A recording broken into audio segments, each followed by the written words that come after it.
মুখ্যমন্ত্রী মমতা বন্দ্যোপাধ্যায় কিন্তু উত্তরবঙ্গে যাচ্ছেন। আগামী 25 তারিখ তার সেখানে বেশ কয়েকটি সভা রয়েছে। যেহেতু আবহাওয়া খারাপ, তাই আগামীকালের বদলে মমতা বন্দ্যোপাধ্যায় বুধবার যাবেন। বেশ কয়েকটি গুরুত্বপূর্ণ জনসভা তিনি করবেন। প্রথমে তিনি ময়নাগুড়ি যাবেন, সেখানে টাউন ক্লাবে তিনি জনসভা করবেন। এর পরের দিনও তার কিন্তু বেশ কিছু গুরুত্বপূর্ণ বৈঠক রয়েছে, জনসভা রয়েছে। উত্তরবঙ্গ সফরে মমতা বন্দ্যোপাধ্যায় আগামী বুধবার যাবেন, ময়নাগুড়ি টাউন ক্লাবে জনসভা করবেন 25 তারিখ বুধবার। ডাবগ্রাম, ফুলবাড়ি সেখানেও তার কর্মসূচি রয়েছে। এছাড়াও দার্জিলিংয়ে নকশালবাড়ি সেখানেও তিনি সভা করবেন। পাণ্ডবেশ্বরে তিনি 26 তারিখ যাবেন। খয়রাশোলে তিনি বৃহস্পতিবার যাবেন। আবহাওয়া খারাপ থাকার জন্য মুখ্যমন্ত্রী মমতা বন্দ্যোপাধ্যায় যে সফরসূচি তার বদল হলো।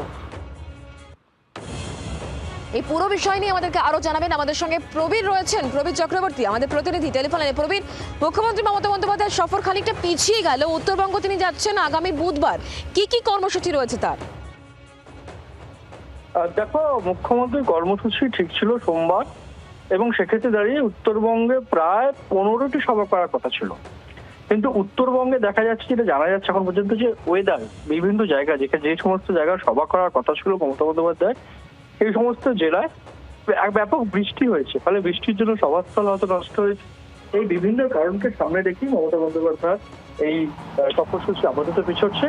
বুধবার থেকে হবে বলে জানা যাচ্ছে, এবং সেক্ষেত্রে দাঁড়িয়ে এখন পর্যন্ত নির্ধারিত প্রথম কোথায় সভা করবেন, কি করবেন, পুরোটাই নির্ভর করছে আবহাওয়ার উপরে। তাই এখনই বলা যাচ্ছে না ঠিক বুধবার হলো ঠিক কোথা থেকে তিনি সফর করবেন, কোথায় তিনি সভা করবেন। কিন্তু আবহাওয়ার জন্য কিন্তু এই সফর পেছাচ্ছে বলে জানা যাচ্ছে। ধন্যবাদ প্রবীর।